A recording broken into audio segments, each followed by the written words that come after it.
Good day, everyone, and thanks again for joining us for today's webinar. Today's webinar is brought to us by Medicare Hospital Equipment in partnership with Ceiba Health. And the topic of today's webinar is medical device integration. It's a topic of which I'm very excited, and because it's very relevant in our world these days. The webinar will be presented by two of the specialists from Ceiba Health. But before we start with proceedings,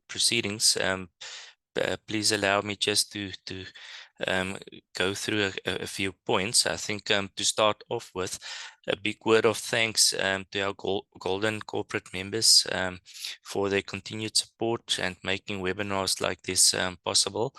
And also a big word of thanks to our corporate members and our individual members for your continued support. Then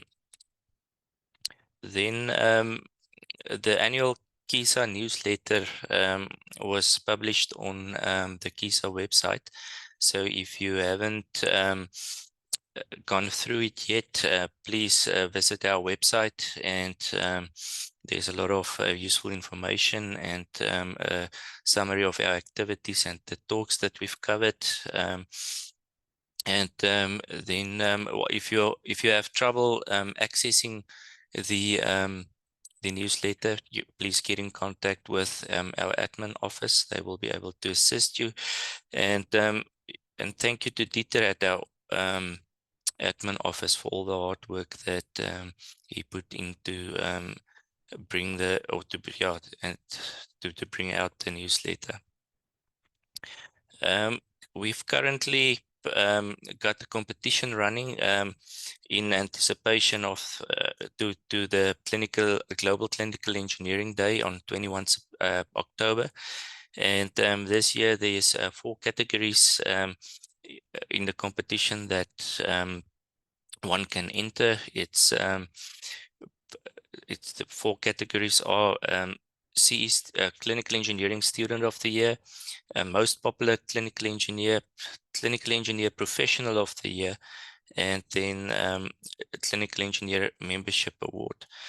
Entries for the competition closes on 15 September, and there are really exciting prizes for the winners, including a weekend away, a tablet, and power banks and KISA branded jackets. So I think that is a good initiative, and I'm looking forward to celebrate our profession on Clinical Engineering Day by having the prize handover and celebrating the day. Then we are also looking at holding a PA in training event. So further details about that will follow. And with that, maybe just a few practical points. Please keep your microphones off for the duration of the presentation. If you have questions, please feel free to post it in the chat box while the presentation is going on. And then when the presentation is done, we will ask the questions to the 2 experts, and if needed, we can maybe open the microphones to ask questions directly as well. With that, a short introduction to the speakers or the 2 experts presenting the talk today. First of all is Hazar Nalbant. Hazar is the Director of Technology and Operations at Ceiba Health, leading a team of 40 experts and driving progress in healthcare technology. He's bringing over a decade of experience in the health tech field, and Hazar has progressed rapidly as a leader and innovator to drive through innovations and change. He began his career at Turkcell, Turkey's biggest telecommunication company, and through showed his continued contribution and continued with his professional development during his time at CF Telecom in the startup world. Hazard's continued his professional journey with demonstrated leadership, driving through innovations in healthcare technology, leading operations, supporting successful completion of projects, EHR integrations, IoT device production, mobile application development, telehealth systems, and launching innovative AI projects. Hazard's passion for healthcare innovation is widely recognized by healthcare leaders. Hazard graduated from the Yildiz Technical University with a degree in electronic and telecommunication engineering. Then the second speaker is Daniel Allen. Daniel is a Senior Vice President of Business Development at Ceiba Health Care, a company that is transforming connected healthcare globally. Daniel's long history in healthcare, the passion and drive for healthcare improvement and transformation saw him working prior to Ceiba as a telehealth and telemedicine consultant, working at Philips Healthcare as a senior manager in commercial and business development. Daniel covered multiple geographies for healthcare informatics and telehealth with successful solutions deployment in Europe, Middle East, and Africa. Daniel began his career as a registered nurse in critical care and progressed to senior nursing executive positions prior to moving to the commercial world. His understanding of the challenges and healthcare from a clinical organization and the provider perspective enables him to apply his experience to improve care delivery and design technology solutions that drive value-based care with access to all. Daniel has a postgraduate degree from University of Southern Queensland in nursing management. So yeah, so it's we are honored to have the two experts from Ceiba, and with that, over to you, Hazar and Daniel, for the presentation. Thank you. Today we're going to talk about the medical device integrations. We were planning to start by introducing ourselves, but thank you for introducing us. But shortly, let me talk about myself. I'm not going to keep it long. Then we can start the presentation. I'm Hazar. I'm Director of Technology and Operations at Ceiba. I'm electronic and telecommunication engineer by background, and I started my career in a big GSM company, and for around 2 years, and after that I had chance to experience startup ecosystems as well for 1 year, but I can say that my real adventure began in 2016 in Ceiba, just after the establishment of this company. In terms of the medical device integrations, I can say that from day one, we have been integrating medical devices seamlessly, and I had a chance to involve almost all of them. So it's hundreds of them, the medical devices that we integrated. Daniel, would you like to introduce yourself as well, or? Yeah, just quickly. Thanks, Hazar. My name is Daniel Allen. I've been with Ceiba for just over 2 years now. And just to add to what Hazar said, through the course of my time with the company, we've seen massive progress with medical device integration. And it wasn't just because of medical device integration, it was because of the need for data to drive systems. And I've been in this world of medical device integration now for 26 years. So I started off, as a customer. And at that stage, it was with, very primitive systems developed by HP at the time, moving up to where we are today. And the transition has been slow, but it's also been very, very innovative as well. So, not to belabor the point, I'll let Hazar take the floor and kick Okay, off. thank you, Daniel. We will start by explaining what we are doing in Ceiba, talk about the company a little bit, then we will continue by explaining what is medical device connectivity and integration. We will discuss the integration types and what are the standards and the organizations who are defining these standards. What kind of medical devices can we integrate, or what are the methods for this connectivity, and what kind of data can be received from these devices. We're going to show a sample architecture as well for this implementation of this integration. And we picked one of the devices, which is the most complex one. It is bidirectional pump integration. And we are going to show a short video about this integration, how this integration can be done. And then we're going to talk about the challenges, use cases. We will focus especially one of the use cases. And after the benefits and security, we're moving to the Q&A session. For the company profile, can I hand it over to you, Daniel? Yeah, thanks, Hazar. So Ceiba Health Care is a connected care, health tech, and virtual care company. And it was established in 2016. Its start point was actually in virtual care, telehealth.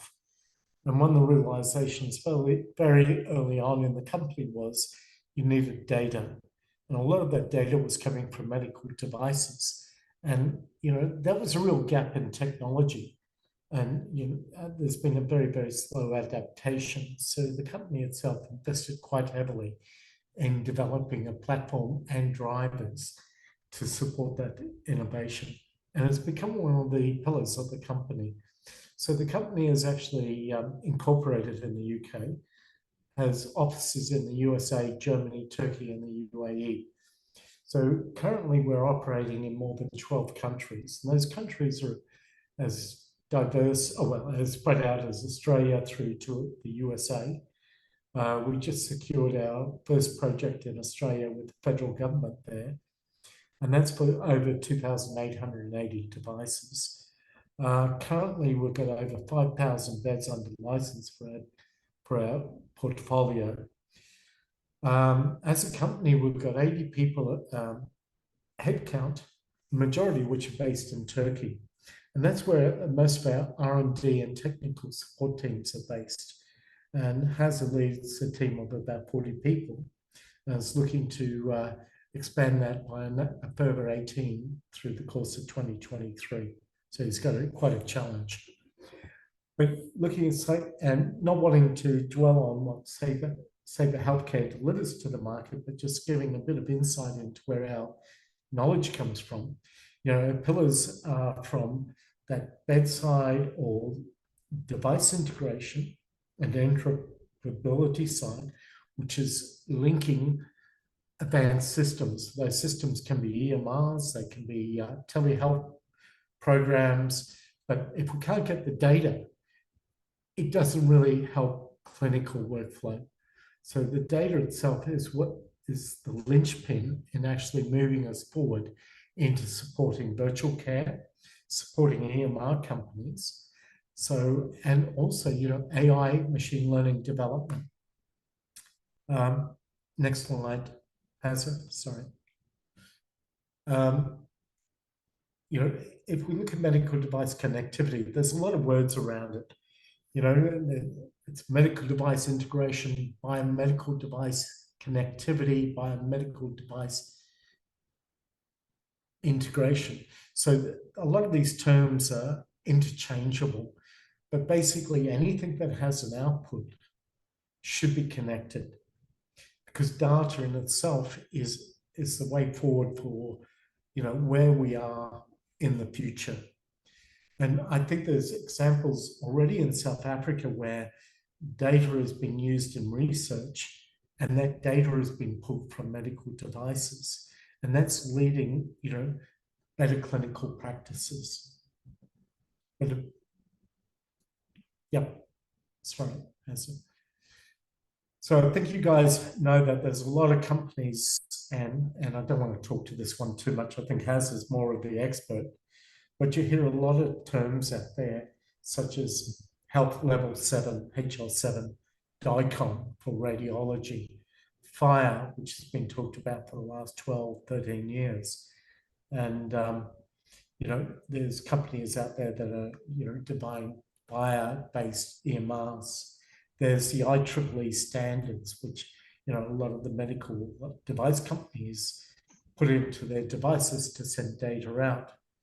There's IHE, which is kind of one of the guidance for integrating medical data into health systems. It's integrating the healthcare enterprise. You've got older organizations such as Continuum Health Alliance, which is very similar to IHE and has similar sort of initiatives moving forward. And then you've got IEC 62304. There's so many standards that actually relate to medical device integration. They're based on QMS systems. They're based on safety, biomedical, electromagnetic. And, it's something that any company that's doing device integration needs to comply with and support us to move ahead.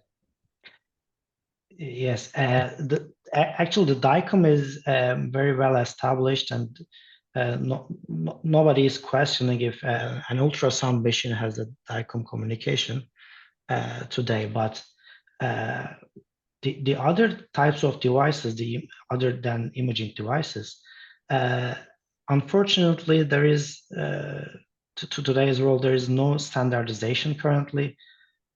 So these companies and these standards are trying to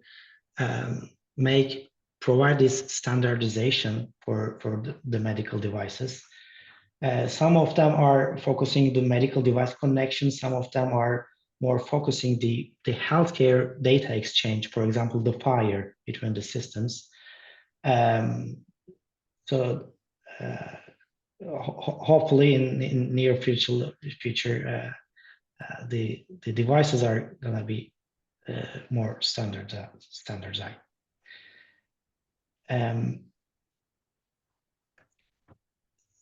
We wanted to categorize the devices in terms of the integration types. There are simple devices, which means that these are easier to integrate compared to the others. Generally, these are bedside devices in critical care. Why these are easy? It's because they are associated with the patient. They are already at the bedside, and generally they are not that moving from one patient to another that much. So once you receive the data from these devices, generally it is easier to understand to which patient that data belongs to. And there are other devices. These are like EEG, ECG, spot check monitors. These are not associated with one particular patient. So you need to somehow, even you get the data from these devices, you need to receive the patient information as well from the device. So this is why it's a little bit more complex than the previous ones. But there are some methods to receive this patient information as well. Sometimes the devices are capable to get patient information from EHR. It's called generally worklist integration. So before the measurements, the clinicians, nurses are selecting the patient, and after that, they are starting to measurement. And when we receive the data, we are receiving the medical data as well as the patient information. But to be able to do that, there is one more step. And there are complex devices as well. This is by far, it is infusion pump integration. It is, I'm talking about the Wi-Fi integrations, by the way, not the docking stations, because the pumps can, first of all, move around the patients. Because it is Wi-Fi, it is not a wired communication. We cannot understand from which patient this pump is assigned. So there is a patient and device association process. And other than that, the pumps are, especially the new pumps, they are supporting bidirectional integration as well. So they are not only sending the data to the systems, EHR, PDMS systems, but also they are receiving the information as well. So you can send the patient information to the pump. You can send the medication order to the pump. So this integration, this is why this integration is more complex than the other ones. And we're going to show a video about this integration.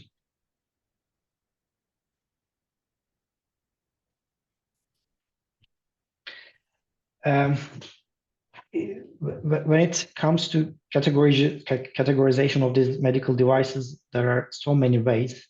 From utilization perspective, considering the integration as well, some devices are sending continuous data. These are generally bedside devices, patient monitors, infusion pumps, incubators, and some of them are sending on demand or event-based. So the measurement is being done, and once it's over, it is sending all the parameters, values, and everything. Other than that, we have imaging devices, ultrasound machines, X-ray machines. They are using general DICOM protocols, and they are sending after the examination is done. Wearable health devices as well. These are mostly they are sending the data through Bluetooth, like smartwatch, activity tracker, sleep monitors, and diagnosis devices as well. These are similar to event-based devices. And we have other types of devices as well, such as this, for example, surgical devices and interventional devices, or mobile application health applications. So we can collect the data from different types of devices in different ways.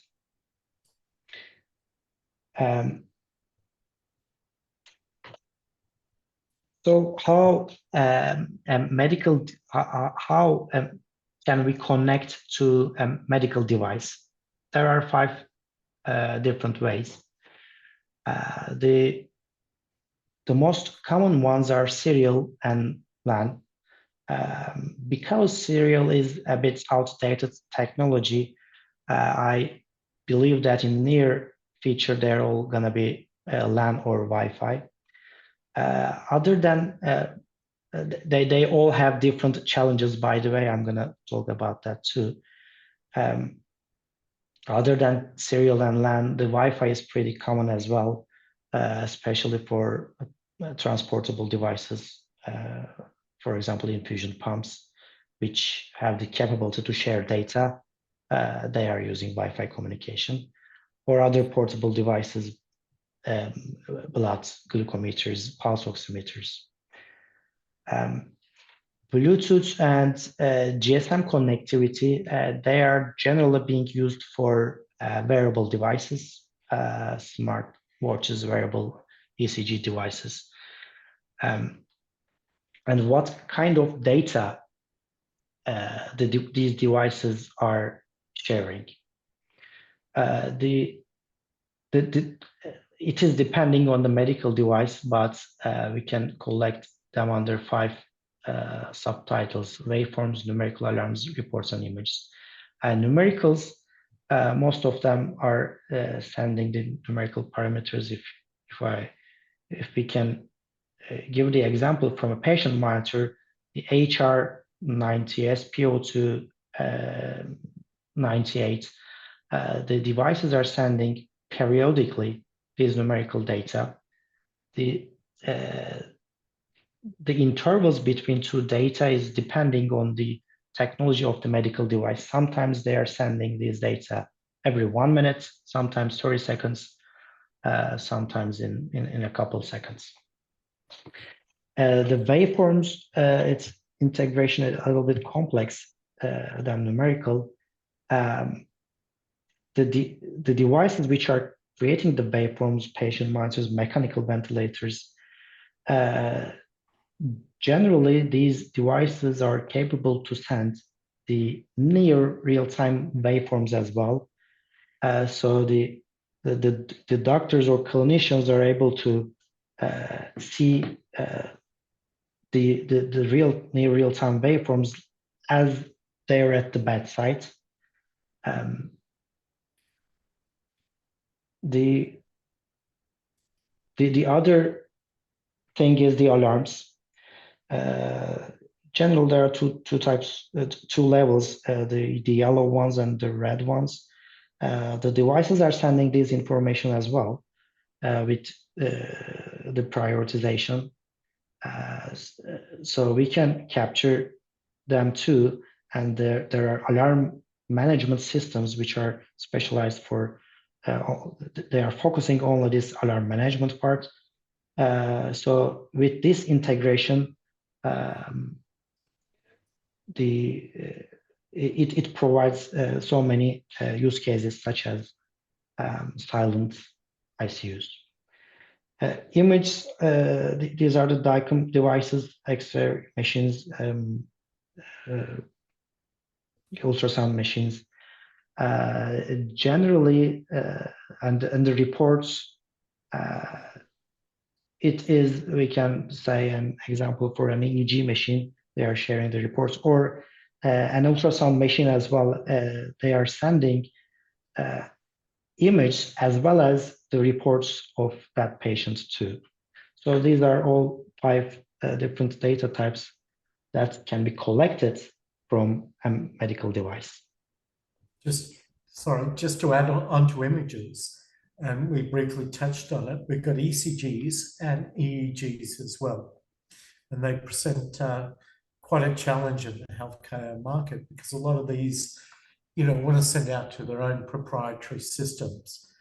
So what we're seeing is, even though you've got the data coming out, sometimes you feel like you're locked out of getting those images unless you buy the software from that particular company.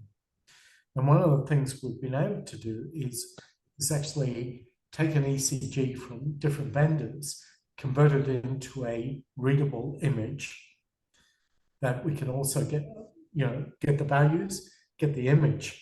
So it actually helps to see them in a centralized location without having fragmented systems. Sorry, Hazar. Thank you for adding, Daniel. We're too polite, mate. 1 second. Okay. Yep. Now here we're going to talk about an example implementation architecture. We are showing here in this architecture 4 different scenarios. On the top of this architecture, there are the systems, and on the bottom, these are the devices and the rooms. So in the first scenario, this is a typical integration of a critical care. The devices these are the bedside, generally the bedside devices, and these are being connected to an MDI box, medical device integration box. It can be either an IoT device, or it can be working as standard serial to LAN communication device. So it is depending on the technology, both is doable. The second scenario is the Wi-Fi communication devices. So these are connecting to the hospital network directly, and through this network, the integration engines on the top here, if you can see, the integration engine is directly receiving the data through the hospital network. And the third one, sometimes the devices require additional software for the integration. They are not sending the data directly, but they require a gateway, or if it is a monitor, sometimes they are sending from the central monitoring system. So in this case, the medical devices are being connected to this device supplier software.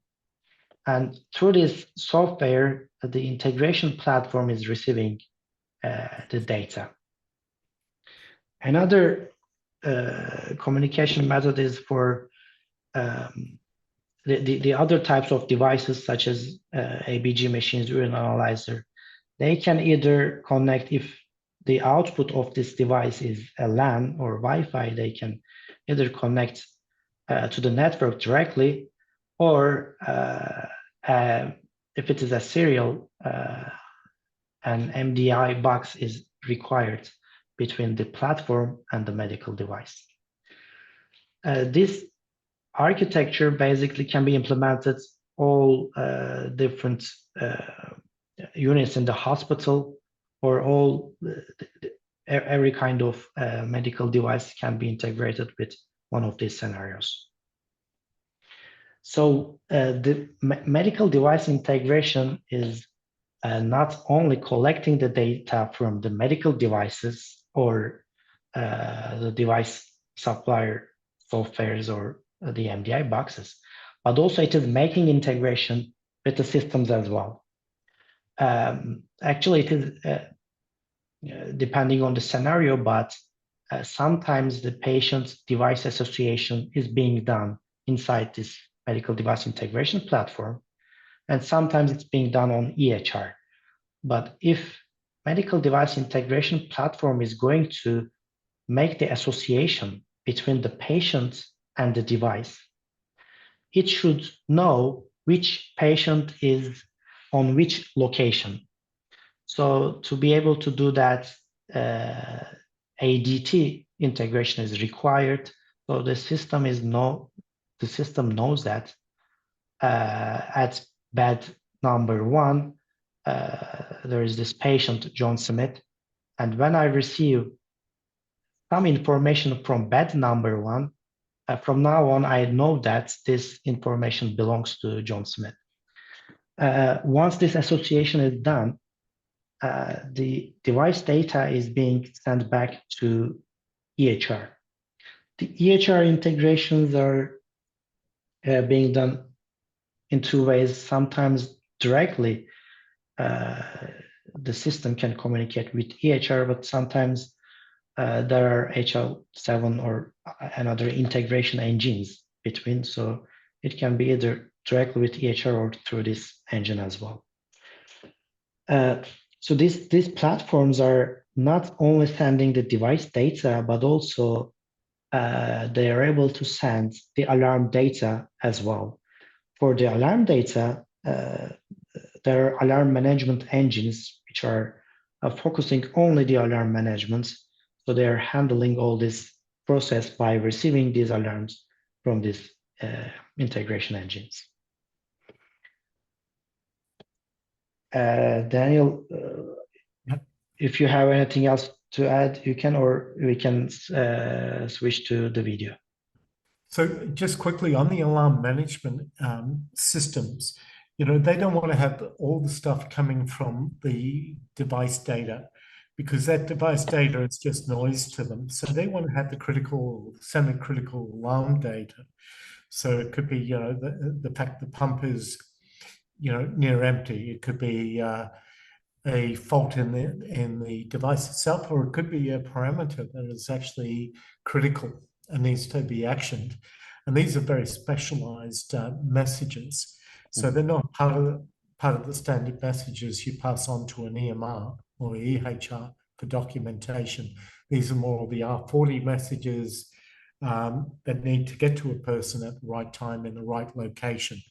So it's not just about sending it to an engine, it's about distributing alarms to the clinicians that need it. And what we're seeing internationally is this becoming more of a demand across different geographies, especially in Holland. They're very driven by alarm management at the present moment. Sorry, Hazar. It's okay. Let's show this video, and then we're gonna need to speed up a little bit. Yep. So this is the sample Wi-Fi pump integration. Let me skip these parts. So to be able to make the Wi-Fi pump integration, the first step, the first step is patients and device association. Because it's a Wi-Fi, first you have to assign this pump to a patient. The best way to do that is the barcode scanning. You can scan the patient's wristbands, and with this MRN number, the system shows you the name of the patient, and nurse confirms, yes, this is the right patient. And once the pump is scanned, through its serial number, the nurse is confirming that this is the pump, and this association is being done. Once this association is being done, this is the first step of, I'm sorry. I just want to stop, but I'm misclicking. Let's let it run. Yeah. Sorry. Once the device association is being done, the system is sending the patient and the medication. Oops, I skipped too much, sorry. Yes, now we know that this pump, John Smith has this pump. And now the next step, we are gonna assign and administer a medication. So to be able to do that, we have to associate the medication with the infusion pump. First, we are scanning the barcode of this medication, and the system knows, yes, there is an order for this medication in the system, so the nurse confirms it. After that, she's scanning the pump barcode as well. Now the medication and pump association has been done as well, so the order is being sent to the pump automatically by the system. So the nurse doesn't need to enter the name of the medication or the rate or the volume, anything. She just needs to confirm and start the infusion. Now in this example, we are creating some alarms as well, because these devices are not sending the infusion volumes or this data, but they are sending the alarms as well. Let me skip a little bit. We are creating another, we are changing the rate. We are creating a bolus as well. So these are all being captured by the system, the pumps continuously sending all these informations. And let's see how we can visualize these informations in a system, in a sample PDMS system. So during this flow, you're not losing any data. So the infusion started with the rate 5 and 4.5, sorry, and then it's increased to 6.5. This is where the bolus is given. Before that, the door open alarm is captured as well. So you're not losing any data during this infusion. I'm moving to the next slide, which is the challenges. We collected the challenges in 5 different subtitles. Let me start with the technical ones, and I can hand over to Daniel. To be able to start the integration, first of all, you need to have the communication protocol document of this device. Because most of the devices don't have standard communication protocol, such as HL7. So you need to contact with the device company, request the communication protocol documents, and most probably you're gonna get some questions such as who you are, where you're calling from, etc. And after all these steps, you can receive the documents. But it is not enough, because it doesn't mean that the device is ready to send the data right away. Some of them are, they require additional software, like the gateways or CMSs, as I mentioned in the architecture. Some of them, they require additional licenses. So it means that the feature is actually inside the device, but you have to pay extra to enable this feature. Or sometimes if it is an old device, it may even require a physical port as well. So there's a slot for, let's say, serial ports, but it is empty. You have to buy its serial card and put it into the device. So it is increasing the cost, of course, and the development. The testing is important, so you have to keep the device for a considerable time, because the medical device integration, while you are making the device integration, you don't have right to make any mistake. So it's gonna work round the clock and without any issue. So it should be tested in depth, all parameters, all alarms, all limits, and everything should go through a very detailed testing process. So this is why you should keep the device for a while if you want to integrate it.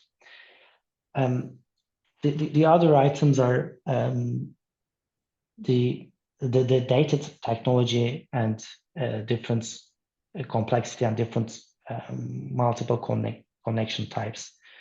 If you are going to make one particular device integration, it is not that hard. But if you're going to integrate the devices brand agnostically, it means that you have to support all different technologies, all types of connections, even outdated technologies, and all different protocols, the custom protocols as well. About the PPA, it is was the patient association. We just showed it in the video. It is another challenge, because sometimes EHRs are not supporting it, is barcode scanning. So it should be done by the integration company. So all these processes, they are all increasing the cost. and the duration as well.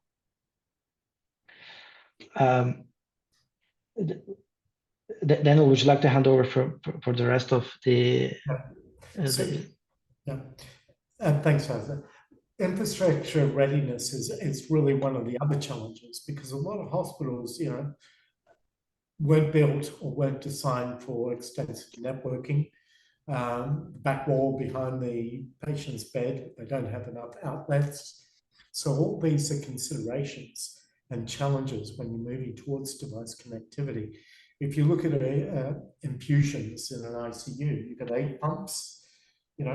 Typically, if you haven't got a stack, that's 8 power sockets that you need to connect to.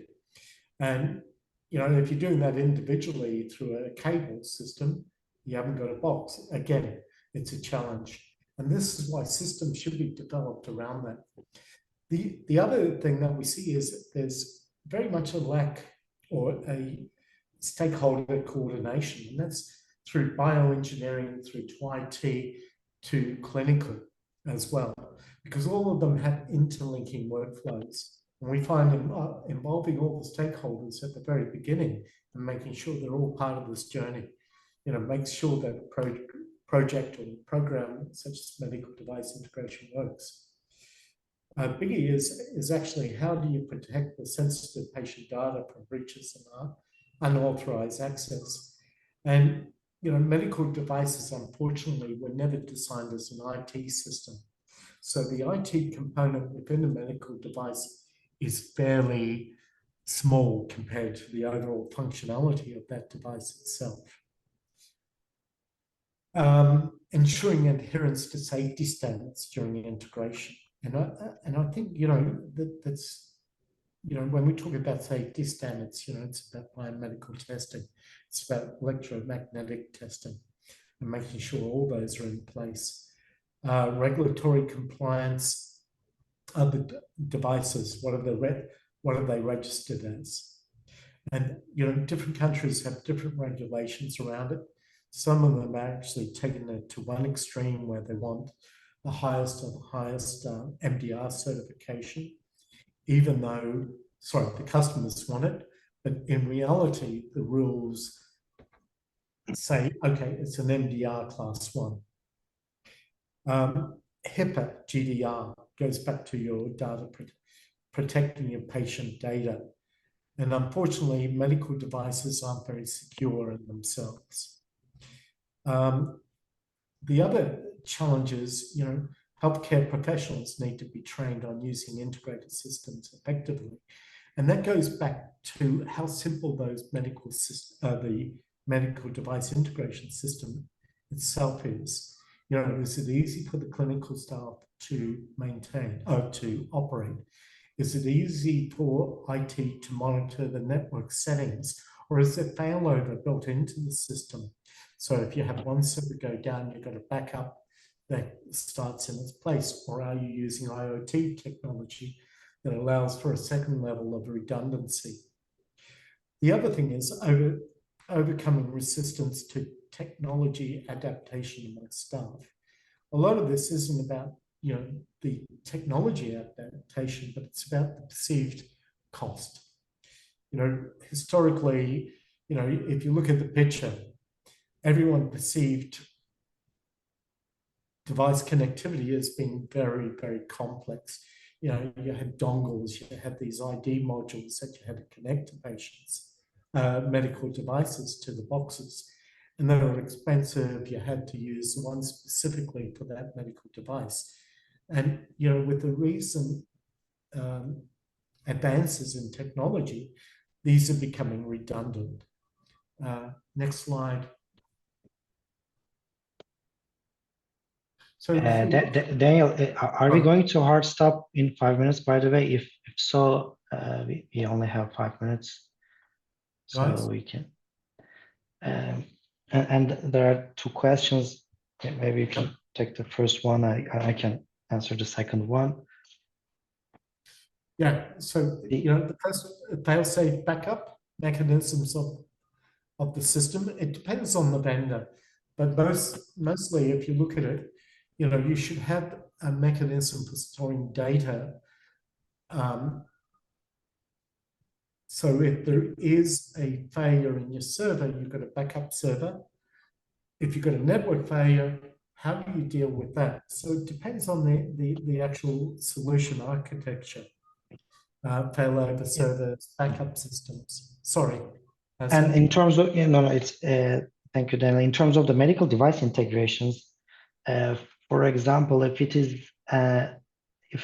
if the MDI box is an IoT device, it means that it has its own storage, its own operating system. So when there's an outage in the network or the server is down, the IoT device, MDI box, can keep receiving the data from medical devices.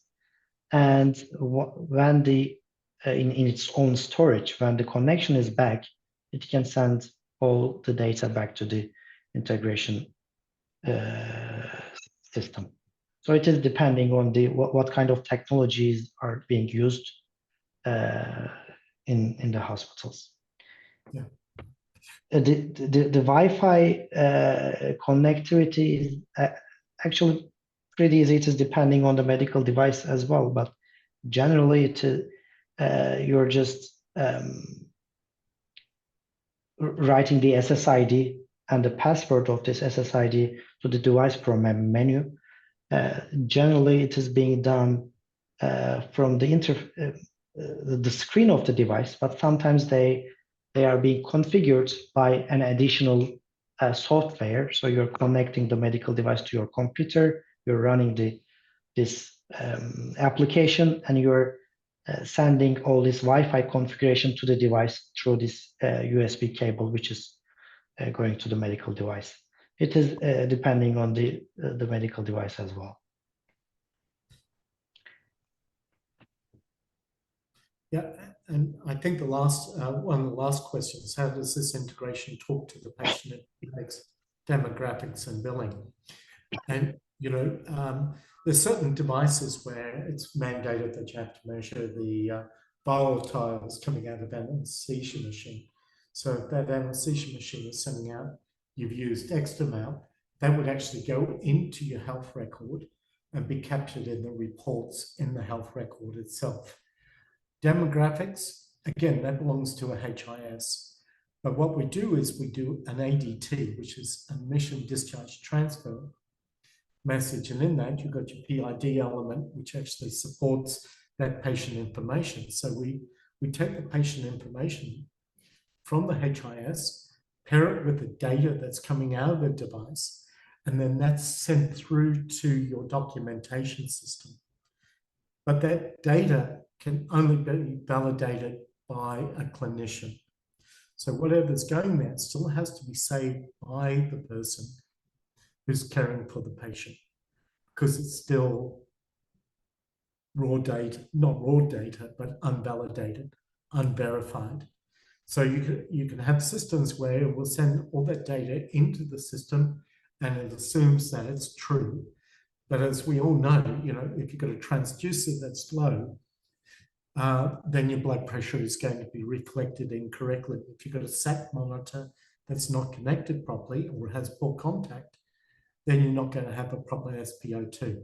So there are checks and balances in there to ensure that that information that's correct is the correct ones. We implemented a system, Germany and in Turkey, where billing was an important part of this. How long was the patient ventilated? What about DRGs? What was the pressure differential in the ventilation settings that would enable for them to claim that as a billable episode? So all this data does go back into the system and into the EMR and the reports. Track access.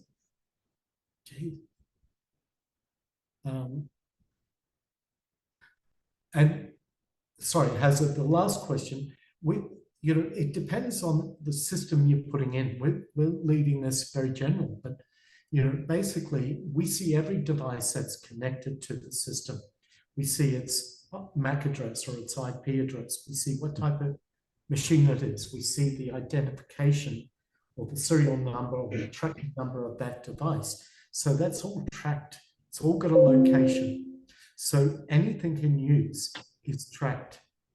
It goes to the extent if you've got a mechanical or electrical alarm coming from the device, that's also illustrated.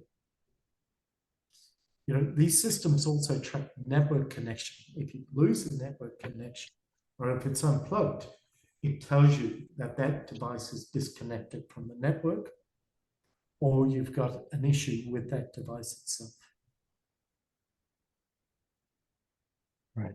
And generally, the devices are sending their serial numbers, their unique IDs as well, while they're sending the medical device data. So it can be trackable. For example, there are 10 different ventilators in the hospital, and you can say each of them for how long time they're being used in the hospital if they are all connected to these integrations. Should we go to, have we got time for a couple more slides, Corey?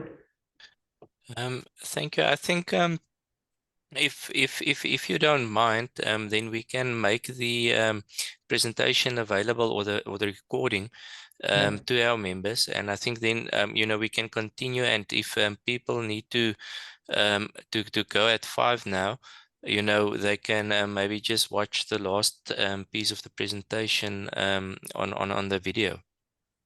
Okay. Okay. So we've only then got I a couple think more slides. let's continue then. And I think if people need, if some of the attendees need to go, then they can log off now and catch the rest of the presentation on the video. I think, you know, it's always technology is, you know, why do I need this? We existed with paper for so long. Why do I need to digitalize? And I think that goes into the, you know, technology is taking us to another level. We're starting to realize that data, regardless of the source, is gold.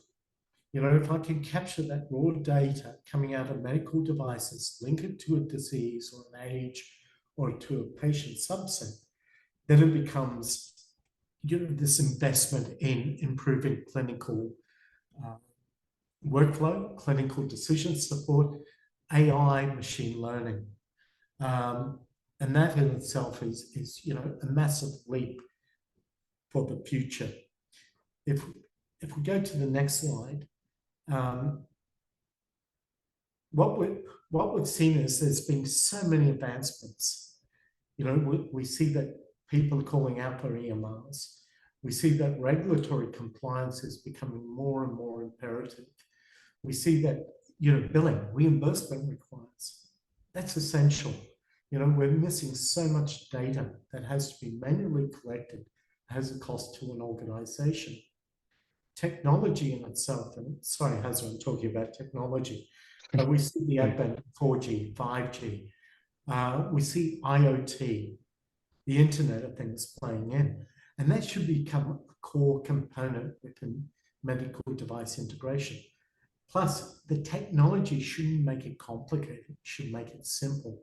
It should be a plug and play, plug and trust solution. It should be a solution that visually indicates to end users that there are issues, or to bioengineering that they need to look at it. We see also, you know, there's a lot of requirements now for distributed alerts and notifications to caregivers. We've got shortages of staff. They're not always at the bedside. South Africa, you use so many, you know, your complement of staff is offset by pools of nurses coming in, or you haven't got enough staff to cover the patients you've got. So if you can release the burden by getting those alerts and notifications to the person that needs it, then you're actually making their life easier. You've got the legal elements as well. You know, people say, right, you know, you didn't notice this was going on with my patient because you only had the data from 11 o'clock to 12 o'clock. What about all the information in between? You're getting the raw data from the devices. if you got that in the system, there's no one who can challenge that. We're also seeing wearables. And when I talk about wearables, it's not just your watch, it's your wireless connected devices. And these we're seeing more and more come into the home setting. We see it more coming into chronic care facilities. And we see it more coming into health. And I use the word health as, there are so many health applications that are now being linked to EPR. What's your diet like? What's your resting heart rate? What's, whatever you can measure from one of these wearables becomes part of that health journey. So it's promoting wellness. And, if we look at it, the use cases are out there. There was a recent article that was published on telehealth where they said, okay, people talk about telemedicine, telehealth, teleconsultancy, but isn't it great if you could have that information at your fingertips before you started looking for it elsewhere? So by having connected devices, you're making data available. The health continuum, it supports from cradle to grave. Remote patient monitoring. People don't standardize on most equipment. They'll buy a monitor from one company, they'll do a tender, the price and the features are better on another company. So they'll start to mix and match. Can you imagine if you could take all that data and say, regardless of who's selling it to me, I can see that data in one place? And that's about, remote patient monitoring or even getting into telemetry. We got asked recently from a customer, they wanted to connect multiple hospitals across multiple geographies into a single platform. So it could have been Philips, GE, Minray, and they wanted to see those monitors on one central station. And that was a technology we've already got. So we've already supported it.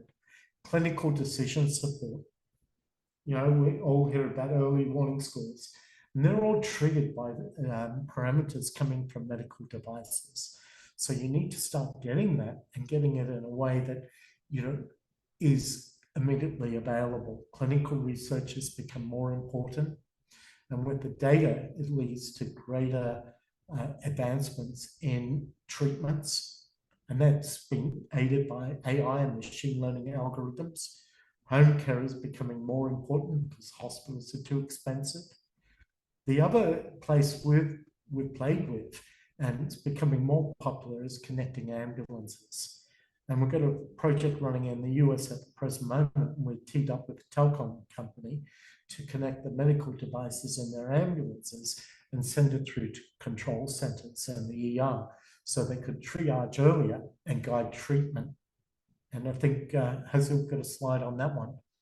This is very busy, so we really apologize, but it's just an illustration that you can connect not only in the hospital, but you can connect pre-hospital, and you can start that observation, collecting of data and assisting people out in the field before they even hit the hospital, and maybe even send them to the correct hospital.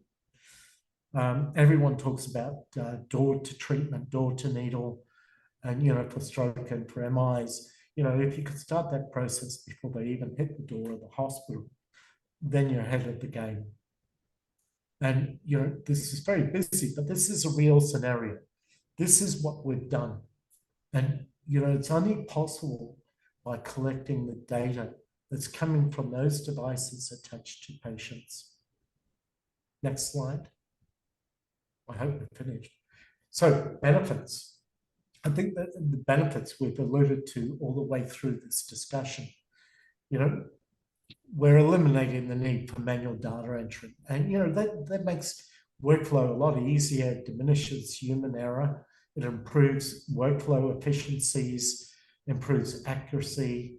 It reduces clinical workflow or workload. As I said, research, AI, machine learning, charting completeness, biomedical. And one of the questions that we had was, Can I look at my medical devices? Can I track them? And the answer is yes. You know, you can look at your device utilization. What's in use? What modes have I used for ventilation? How many times have I, you know, how many hours has that machine been in use? Biomedical alerts. You know, do I need to change an O2 sensor because I'm getting the alert coming through to a central location?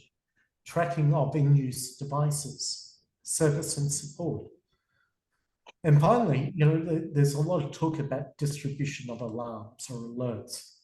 And this has been driven in part by, you know, it's been going on now for about 8-10 years, and it's called SDC. So it's looking at distribution of alerts. It hasn't been passed into law, but it's something that's getting more and more attention because of shortness of staff. You know, I need to know what's happening with a patient. Can I do bidirectional connectivity with a ventilator or a monitor? We have alarm fatigue. Can I silence an alarm or an alert?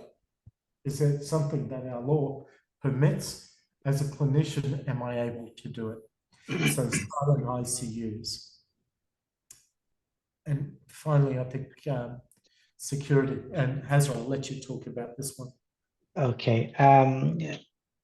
Yeah, because this is all patient data, the system should be secured enough to prevent the unauthorized access to the system. To be able to do that, first of all, the network, and you should provide the network and the data security. If there can be two options, this can be installed inside the hospital on-premise solution. In this point, the network security is being done by the hospital. But if it is on cloud, the integration company should provide this security. And there are some certifications, security processes to be able to do that. Generally, there is a VPN connection should be established between these two systems to be able to send the traffic securely. And the data should be encrypted. The data at rest, which is the data which is stored in the database, or the data in transmission, or the data in use. So while you are sending the data to another system, it should be encrypted, and it should be it's going to be decrypted as well in the receiving system. The access should be monitored always, and the system should be protected with the passwords. And sometimes the password is not enough. The multi-factor authentication is required as well if it is an admin level who is trying to enter the system. And all the user activities should be monitored. So if there is something goes wrong, you will be able to turn back to the logs and analyze the issue. In terms of when it comes to security, it is always developing actually. So you have to keep the systems updated. So continuously the software updates, firmware updates should be done into the systems. If an IoT device is being used, this is applicable for these devices as well. I think this is all about our presentation. If there are more questions, we can take.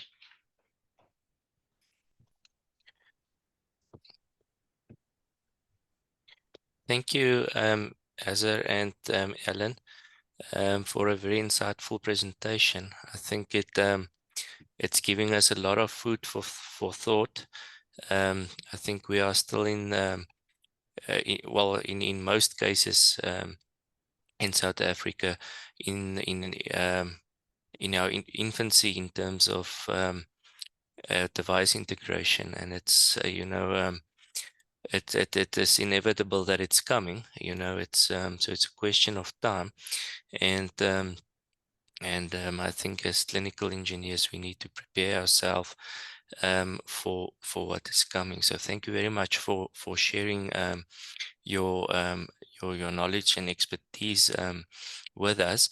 I think I didn't see any other questions that come in, so I think I'm going to conclude with that. Thank you, thanks again for your time and for sharing your expertise. And yeah, lastly, also a big thanks to our corporate members also for making these type of events possible. With that, I think let's conclude it with that. And if there's anything, any further questions, I think can I ask our members to direct it to our admin office, and Dieter can put you in touch with Ellen and Hazar. Thank you, Hazar. Thank you, Ellen, and we'll be in touch. Thank you. Bye-bye. Thank you very much for listening and this opportunity. Yeah. Thank you. And finally, I'd like to thank Medicare for supporting us in this, and also for you guys inviting us or allowing us to present. No, it's our pleasure. Thank you, and yeah, thank you for I've neglected to mention Medicare again. Thank you, Medicare, for arranging this session and putting us in touch with the experts. Thank you very much.